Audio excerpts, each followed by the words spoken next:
lebih dari yang telah ku pinta, lebih dari yang telah ku pikirkan. Semuanya Engkau sediakan dalam hidupku. Oh, tidak dapat aku mengukurnya, atau dapat aku menghitungnya. Kebesaran kasih-Mu ya Tuhan yang Kau berikan.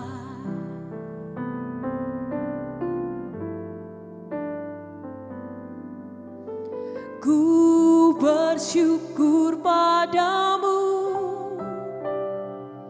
Kau Tuhan yang mengasihiku. Kaulah jaminan hidupku, hati-Mu ada bagiku. Ku bersyukur padamu, Kau Tuhan yang mengasihiku. Kau jadikan hidup ini lebih indah dan lebih berharga.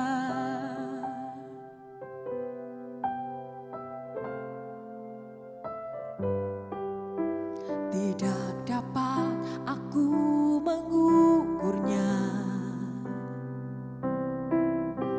atau dapat aku menghitungnya. Kebesaran kasih-Mu ya Tuhan yang Kau berikan. Oh, ku bersyukur padamu, Kau Tuhan yang mengasihiku. Kaulah jaminan hidupku, hati-Mu ada bagiku. Ku bersyukur padamu, Kau Tuhan yang mengasihiku. Kau jadikan hidup ini lebih indah dan lebih berharga.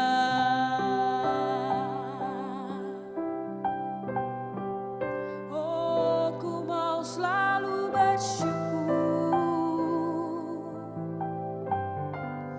Ku bersyukur Tuhan buat kasih-Mu, buat setia-Mu Tuhan dalam hidupku.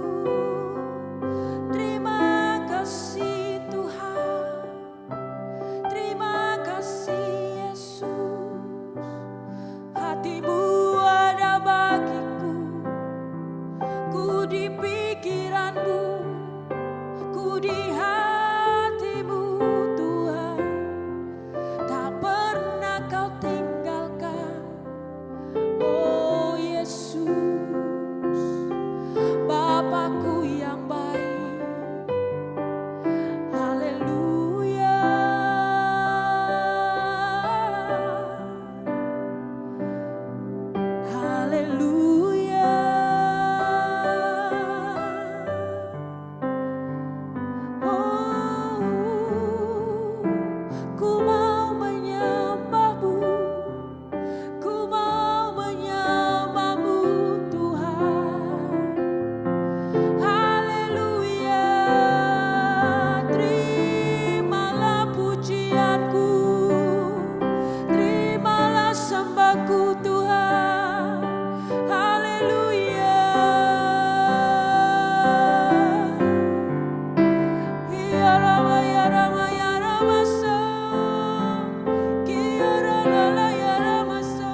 bersyukur padamu, Kau Tuhan yang mengasihiku. Kau jadikan hidup ini lebih indah dan lebih berharga.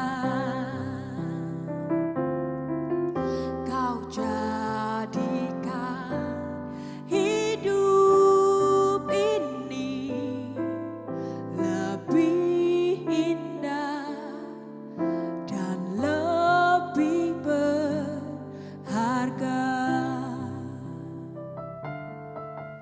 Kau jadikan hidup ini lebih indah dan lebih berharga.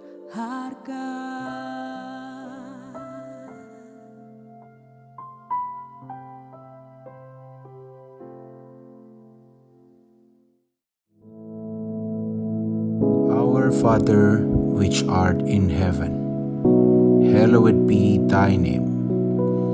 Thy kingdom come, thy will be done in earth as it is in heaven. Give us this day our daily bread, and forgive us our debts, as we forgive our debtors. And lead us not into temptation, but deliver us from evil. For thine is the kingdom, and the power, and the glory, forever. Amen.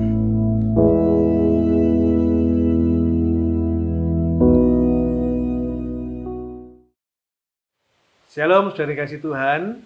Mari sebelum kita mendengarkan firman Tuhan, kita berdoa. Kami bersyukur waktu yang sangat indah untuk kami dapat menikmati berkat rohani, makanan rohani kami, yaitu firman-Mu ya Tuhan. Buat kami mengerti, baik-baik menyimak dan melakukannya. Kami bersyukur Roh Kudus yang menolong kami. Terpujilah nama-Mu dalam nama Tuhan Yesus. Haleluya. Amin. Puji Tuhan. Jemaat yang dikasihi Tuhan, hari ini saya akan membagikan tema dengan tema persaudaraan yang rukun. Ini ya, temanya tentang kepersaudaraan yang rukun. Nah, saudaraku, dikatakan dalam Mazmur 133 ayat 1 sampai dengan ayat 3 dikatakan demikian. Nyanyian ziarah Daud, sungguh alangkah baiknya dan indahnya apabila saudara-saudara diam bersama dengan rukun. Seperti minyak yang baik di atas kepala meleleh ke janggut, yang meleleh ke janggut Harun dan ke leher jubahnya. Seperti embun gunung Hermon yang turun ke atas gunung-gunung Sion, sebab kesanalah Tuhan memerintahkan berkat kehidupan untuk selama-lamanya. Di dalam ayat 1 dikatakan apabila saudara-saudara diam bersama dengan rukun. Saudaraku, kata-kata bersama ini bukan berarti sesuatu yang bersama itu mesti bersama. Sesuatu yang bersama itu mesti bersama, belum tentu. Saudara. Ada loh suami istri di rumah yang sama, tapi tidak ada kebersamaan. Orang tua dengan kedua anaknya makan di meja yang sama, tapi belum tentu ada kebersamaan. Ya, masing-masing hidup sendiri-sendiri. Kenapa? Karena tidak ada kerukunan. Nah, saudaraku, kata-kata kebersamaan itu bukan berarti ada di tempat yang sama, terus di situ ada kebersamaan. Tidak. Melakukan hal yang sama, pasti ada kebersamaan. Tidak juga. Satu saat saya diminta seorang pengusaha untuk datang ke tokonya karena saya diminta untuk mendoakan. Di daerah Embong Malang sana, saudaraku ya, Jalan Embong Malang di Surabaya. Di situ banyak ruko-ruko. Semuanya satu kompleks dan jualannya ya hampir sama semua. Meskipun mereka di satu tempat, jualannya sama, tapi tidak ada kebersamaan. Karena pengusaha ini bilang, Pak Bambang tolong doakan, setiap pagi saya mau buka toko, selalu toko saya ditaburi bunga makam dan kemenyan. Ya, hendak dijatuhkan usaha dari pengusaha ini, tokonya hendak dijatuhkan dengan kuasa gelap. Maka kami berdoa di situ. Lihat, ada di satu tempat yang sama, tapi tidak ada kebersamaan. Bahkan melakukan hal yang sama, belum tentu ada kebersamaan. Berapa banyak orang yang antri sembako, Semuanya sama-sama antri, tapi begitu sudah dibuka pembagian sembakonya, wah semuanya berebut. Tidak ada kebersamaan, semuanya egois. Saya paling duluan, saya paling duluan. Apalagi nanti yang bawa anak kecil dan sebagainya, sampai ke injek-injek, bahkan ada juga yang saya meninggal dan sebagainya. Melakukan yang sama, tapi tidak ada kebersamaan. Saudara yang dikasihi Tuhan, firman Tuhan dalam Mazmur pasal 133 dikatakan, diam bersama dengan rukun. Jadi tidak cukup hanya kebersamaan, tapi harus dengan rukun. Nyanyian Ziarah Daud, tulisannya tadi dari depan ada tertulis nyanyian Ziarah Daud. Ini bukan ziarah ke makam gitu ya, bukan saudaraku ya. Di dalam bahasa Inggrisnya King James Version dikatakan a song of the Greece, nyanyian pendakian. Jadi ini konteksnya umat Yahudi ini kan memiliki 3 perayaan utama, saudara. Jadi dalam setahun mereka punya 3 perayaan utama, yaitu Hari Raya Roti Tidak Beragi, Hari Raya 7 Minggu, lalu Hari Raya Pondok Daun. Dan mereka untuk merayakan ini mereka naik ke Bait Allah ke Yerusalem untuk mereka beribadah kepada Allah. Makanya dikatakan Song of the Greece, nyanyian pendakian. Sambil mendaki mereka bersama-sama. Mereka bersama-sama untuk memuji Tuhan. Wah, luar biasa.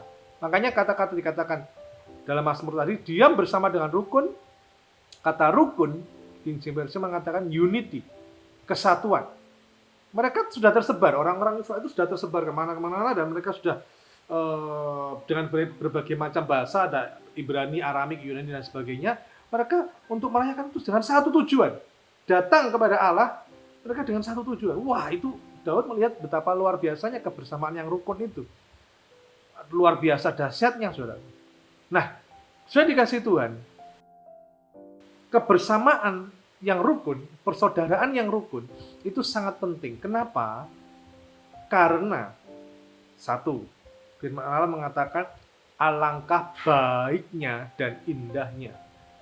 Di dalam ayat 1, nyanyian Ziarah Daud, sungguh alangkah baiknya dan indahnya apabila saudara-saudara diam bersama dengan rukun. Alasan pertama, kita harus dalam persaudaraan harus rukun, baik dalam keluarga, di dalam bergereja, berjemaat, kepada siapapun harus rukun. Kita bersaudara harus rukun, saudara. Nah, baik saudara dalam Kristus maupun saudara secara darah dan daging ini harus rukun. Kenapa? Karena yang pertama dikatakan itu baik dan indah. Kata-kata indah itu pleasant, menyenangkan. Sesuatu yang baik belum tentu menyenangkan. Saya ulang ya. Kata-kata indah dalam bahasa Inggrisnya pleasant, menyenangkan. Jadi dikatakan begini, nyanyian Ziarah Daud sungguh alangkah baiknya dan menyenangkan apabila saudara-saudara diam bersama dengan rukun. Dan saudara, baik belum tentu menyenangkan. Menyenangkan belum tentu baik. Ada anak kecil disuruh minum obat batuk, obat sirup gitu ya. Waduh, tidak menyenangkan bagi anak kecil itu. Pahit, tidak menyenangkan, tapi baik bagi dia. Ya, baik, saudara. Contohnya, itu yang tidak menyenangkan tapi baik. Tapi ada yang menyenangkan tapi tidak baik. Contohnya, ayo kita cek. Kita suka makan apa? Pada umumnya manusia itu suka makan yang gimana sih? Yang menyenangkan. Enak di lidah. Wah, menyenangkan tubuh gitu kan. Wah, come on. Sahabat kolesterol, come on. Wah, kita bersahabat dengan kolesterol, masuk gitu ya. Sukanya yang yang berlemak-lemak ya. Yang apa itu? Segala jeroan, babat dan sebagainya, saudaraku ya. Yang ngeri-ngeri. Wow, ngeri-ngeri sekali ya, enak di lidah, saudaraku ya. Yang berlemak-lemak itu. Tapi itu memang menyenangkan, tapi tidak baik. Sesuatu yang baik belum tentu menyenangkan. Sesuatu yang menyenangkan belum tentu baik. Tapi firman Tuhan mengatakan kerukunan, rukun itu baik dan indah atau menyenangkan. Itu yang Tuhan mau. Tuhan mau kita rukun supaya apa? Kita bisa melihat kebaikan dan keindahan Tuhan ada di situ. Menyenangkan. Tidak ada orang misalnya bertengkar, berselisih itu menyenangkan, tidak ada saya rasa. Dan saya yakin Tidak ada orang yang mau hidupnya itu tujuannya, aku pagi ini bangun, aku cari siapa ya? Aku ajak bertengkar ya, siapa ya? Oh ini suamiku, oh enggak ada. Oh ini istriku, apa tetangga depan ya? Oh atau pendeta itu ya, atau jemaat itu, saya ajak bertengkar, saya ajak rame gitu. Enggak ada. Semua orang suka kerukunan. Semua orang suka. Terlebih Tuhan kita, dia suka kalau kita rukun. Saudara. Ya. Nah, kata-kata diam. Diam bersama dengan rukun. Diam itu bukan berarti tutup mulut. Bukan, saudara. Diam bukan berarti tutup mulut, bukan ya. Diam di sini dalam bahasa Inggrisnya to dwell. Dwell. Bukan duel bergelut ya, bukan duel bertengkar, bukan. Tapi menetap atau tinggal. Kalau dalam bahasa Ibrani-nya yashab. Tinggal di hadirat Tuhan. Bersama kita, bila ada perselisihan, bila ada pertengkaran, ayo suami istri tinggal di hadirat Tuhan. Nanti Tuhan yang memulihkan. Orang tua anak, ayo tinggal di hadirat Tuhan. Jangan ada keegoisan. Saya benar, kamu salah. Saya menang, kamu kalah. Tidak ada. Tidak ada. Semua kita ada kelemahannya. Justru kita datang pada Tuhan supaya kita dapat pengampunan dan pemulihan hubungan kembali lagi untuk hidup dalam kerukunan. Mari, ayo tinggal di hadirat Tuhan. Sama seperti umat Yahudi tadi, mereka naik ke atas mau ke bait Allah mereka. Dan mereka punya satu tujuan untuk ibadah kepada Tuhan. Mari, saudara dikasihi Tuhan. Kita, kalau mengoreksi diri kita ada kepahitan, sakit hati, dendam, ayo bertobat. Ya, mungkin manusia bisa kita bohongi dengan model kita pakai topeng pelayanan, dengan kita pakai kata-kata yang manis dan sebagainya. Tapi Tuhan tahu isi hati kita. Ada dendam, ada amarah, ada iri hati, bertobat ya. Datangi dan kita rukun kembali kepada siapapun yang kita jumpai, saudara yang dikasihi Tuhan. Nah, alangkah baik dan indahnya dikatakan seperti minyak. Ya, yang perumpamaan pertama seperti minyak. Kenapa kok seperti minyak? Ini minyak urapan, saudaraku. Di dalam bahasa Inggrisnya precious oil, minyak yang sangat berharga. Kalau saudara baca di dalam Keluaran pasal 30 ayat 22 sampai 33, ini peraturan tentang minyak. Minyak itu dari bahan ini, jumlahnya segini, beratnya segini. Wah, macam-macam, saudaraku. Saudara cek ya, Keluaran pasal 30 ayat 22 sampai 33. Jadi berbagai macam rempah-rempah disatukan, dimix, saudaraku, dicampur sehingga menjadi sebuah minyak yang sangat harum. Minyak urapan yang begitu harum. Dan dikatakan Mazmur 133 ayat 2 tadi, minyak itu meleleh. Artinya untuk meleleh dibutuhkan tidak sedikit minyak. Untuk meleleh perlu minyak yang banyak. Ya, masih ingat seorang perempuan yang meminyaki kaki Yesus? Ya, kaki Yesus yang diminyaki, tapi harumnya semerbak seluruh ruangan. Padahal yang diminyaki hanya kaki Yesus. Saudara bayangkan, ini dari kepala, janggut, terus turun sampai bawah, saudara. Bayangkan berapa banyak minyak yang dibutuhkan. Kalau untuk sampai meleleh dari atas, terus sampai turun. Artinya, kerukunan, persaudaraan yang rukun itu sangat baik dan indah. Itu yang Tuhan mau. Diibaratkan seperti minyak yang harum. Kita masing-masing ini digambarkan semacam rempah-rempah, saudara. Jadi seperti minyak itu dibuat dari berbagai macam rempah-rempah, disatukan, menyatu, supaya muncul keharumannya dan meleleh. Saudara. Nah, mari di gereja, di keluarga, dimanapun berada, jangan masing-masing menonjolkan dirinya dan menyalahkan yang lain. Oh, kamu tidak ada kontribusi. Oh, kamu nggak bisa apa-apa. Oh, ini gara-gara saya. Selama masih ada kepentingan pribadi, selalu ada perselisihan. Tapi kalau masing-masing merendahkan hati, menanggalkan egonya, masing-masing memberi diri untuk dimix, untuk dicampur, merelakan keegoisannya dengan segala kesabaran dan kasihnya, maka bisa menyatu dan kerukunan itu membuat harum. Artinya orang-orang akan melihat gereja yang rukun, keluarga yang rukun, keharuman itu akan tercium, saudara. Tercium. Orang semerbak. Saya percaya tidak ada orang yang tidak suka dengan minyak yang harum. Saudara, dan saya tahu di rumah saudara pasti punya minyak wangi. pasti itu. Entah itu deodoran, entah minyak yang disemprot dan sebagainya, spray dan sebagainya, saudara ya. Begitu disemprot minyak harum, cus gitu ya, minyak angin. Nggak ada bilang gini, kok bau banget, baumu busuk. Nggak ada. Jauh, jangan deket-deket, terlalu busuk bau. Nggak ada. Tapi kalau harum, wah kamu pakai minyak wangi apa ini? Wih, enak sekali baunya.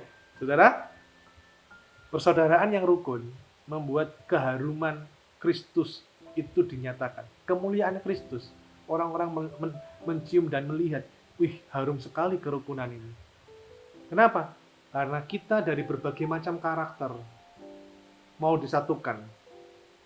Tidak ada yang gontok-gontokan, tidak ada yang egois, saudara. Masing-masing mau merendahkan diri, mau saling melengkapi, saling menolong, saling mengampuni. Karena tidak ada seorang pun yang paling benar, sempurna. Semuanya ada kelemahannya. Justru itu, Tuhan mau kita dimix satu dengan yang lain untuk kita punya satu tujuan, yaitu mengharumkan nama Tuhan. Tidak hanya seperti minyak, tapi juga seperti embun. Nah, saudaraku, embun ini luar biasa. Betapa segarnya, betapa luar biasanya, apalagi di Israel itu daerah tertentu, yaitu di Gunung Hermon itu penuh salju. Ya, di musim-musim tertentu Gunung Hermon itu ada saljunya. Wah, ya, tapi daerah lain tidak ada. Daerah lain tidak ada. Makanya tadi dikatakan seperti embun Gunung Hermon yang turun ke atas gunung-gunung Sion. Bayangkan, salju aja sudah dingin. Embun, wah segernya luar biasa. Turun ke gunung-gunung Sion. Nah, dari Gunung Sion itu akan mengalir ke Sungai Yordan dan selanjutnya bermuara ke Danau Galilea. Makanya sekitar daerah-daerah sekitar Danau Galilea ini subur-subur. Danau Galilea juga sampai hari ini menghidupi beberapa negara Timur Tengah. Hingga dipastikan sampai selama-lamanya Danau Galilea mesti menghidupi daerah-daerah di sana. Saudara. Artinya apa? Dengan kerukunan maka membawa kelegaan. Embun itu bicara tentang kelegaan. Orang yang haus minum air. Ya, kan tadi mengalir, saudara. Orang yang haus minum air supaya lega. Mengapa dalam keluarga kok tidak ada kelegaan, tidak ada kepuasan, tidak ada kebahagiaan? Jangan-jangan tidak ada kerukunan. Kalau tidak ada kerukunan, tidak ada kelegaan. Tidak ada kerukunan, tidak ada kebahagiaan. Bahkan zaman dulu perjanjian lama orang-orang yang negara-negara atau daerah-daerah yang dekat dengan sungai pasti subur-subur, saudara. Makanya kerukunan itu kalau seperti embun terus turun ke Gunung Sion lalu ke Sungai Yordan, akhirnya mengalir terus bermuara ke Danau Galilea. Wow, itu menunjukkan adanya kesuburan di sekitarnya. Mari perhatikan baik-baik. Kita ingat, bagaimana dengan kehidupan rohani kita, apakah bertumbuh dengan baik? Jangan mengatakan, wah rohaniku baik, aku imanku bertumbuh. Tapi ternyata ada dendam loh saudaraku. Ada sakit hati, tapi mengatakan rohaninya bertumbuh, itu saya rasa bohong, itu pembohong, tidak mungkin. Tapi kalau dia hubungan dengan sesama sangat baik, ada kerukunan, ada kasih, pasti juga ada kesuburan secara rohani, kesuburan secara dalam hubungan dengan keluarga, dengan jemaat, dengan siapapun. Di situ ada kelegaan, ada kebahagiaan, ada kepuasan, saudara. Ada kehidupan. Sudah dikasih Tuhan. Yang pertama bahwa kerukunan itu sangat baik dan indah. Seperti minyak, seperti embun. Wow, luar biasa. Yang kedua, yang terakhir, mengapa persaudaraan dalam kerukunan itu sangat penting? Karena itu diperintahkan Tuhan. Nah, karena diperintahkan Tuhan. Dikatakan di ayat 3, sebab kesanalah Tuhan memerintahkan berkat kehidupan untuk selama-lamanya. Apa maksudnya ini? Sebab kesanalah Tuhan memerintahkan berkat kehidupan untuk selama-lamanya. Kesana itu kesana mana ya? Kesanalah. Kesana mana? Mari kita lihat ayat sebelumnya, dikatakan demikian, saudara. Seperti embun Gunung Hermon yang turun ke atas gunung-gunung Sion, sebab kesanalah Tuhan memerintahkan berkat kehidupan untuk selama-lamanya. Ini kesana mana? Nah, untuk memahami ini coba saya beri ilustrasi begini. Kita besok berangkat ya. Dari Surabaya kita akan ke Trawas. Kesanalah kita akan membagikan berkat untuk warga di sana. Kesana itu kesana mana? Menurut saudara. Saya ulang lagi ya. Besok kita akan berangkat. Kita dari Surabaya, kita akan ke Trawas. Kesanalah kita akan mengadakan retreat atau membagikan berkat untuk warga sekitar. Kesana itu kemana? Ya Trawas. Artinya, sesuai dengan ayat ini, seperti embun gunung Hermon yang turun ke atas gunung-gunung Sion, sebab kesanalah Tuhan memerintahkan berkat. Kesana ini adalah ke Gunung Sion. Ada apa di Gunung Sion? Ada apa di Gunung Sion kok Tuhan memerintahkan berkat? Ada kota Yerusalem. Ada apa di kota Yerusalem? Ada bait Allah. Ada apa di bait Allah? Ada Allah. Jelas bukan? Di Gunung Sion ada Yerusalem. Ada apa di Yerusalem? Ada bait Allah. Ada apa di bait Allah? Ada Allah. Ingat konteksnya, orang-orang Yahudi ini sedang merayakan, mereka mendaki, mereka A Song of Degrees, nyanyian ziarah Daud tadi, mereka merayakan beribadah kepada Allah di mana? Di Yerusalem, di bait Allah. Kesimpulannya begini, saudara, yang kedua, poin kedua. Persaudaraan yang rukun. Kenapa? Karena Tuhan memerintahkan berkat di situ. Poin kedua, di mana ada Tuhan ditinggikan, pasti ada berkat yang diperintahkan mengejar kita. Saya ulang, di mana ada Tuhan ditinggikan, pasti ada berkat yang Dia perintahkan untuk mengejar kita. Jadi di gereja ada berkat. Di situ orang-orang memuji Tuhan, menyembah Tuhan, meninggikan, memuliakan Tuhan. Tuhan memerintahkan berkat untuk memberkati jemaat, memberkati hamba-hamba Tuhan. Siapapun yang beribadah di situ, Tuhan sudah memerintahkan berkat. Jadi kalau ke gereja, tidak usah cari berkat. Nanti telisipan. Kita cari berkat, nah ini Tuhan memerintahkan berkatnya untuk mencari kita. Wah, telisipan, tidak ketemu, saudara. Enggak ketemu. Kita duduk aja diam, menyembah Tuhan, dengar firman Tuhan, memuji Dia. Tuhan dari surga memerintahkan berkatnya untuk mendatangi kita, mengejar kita. Saudara yang dikasihi Tuhan, di rumah apakah ada Tuhan dalam keluargamu? Di tempat kerjamu ada Tuhan? Di perusahaanmu ada Tuhan?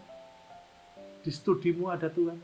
Di mana Tuhan ditinggikan, Tuhan selalu memerintahkan berkatnya untuk mengejar kita.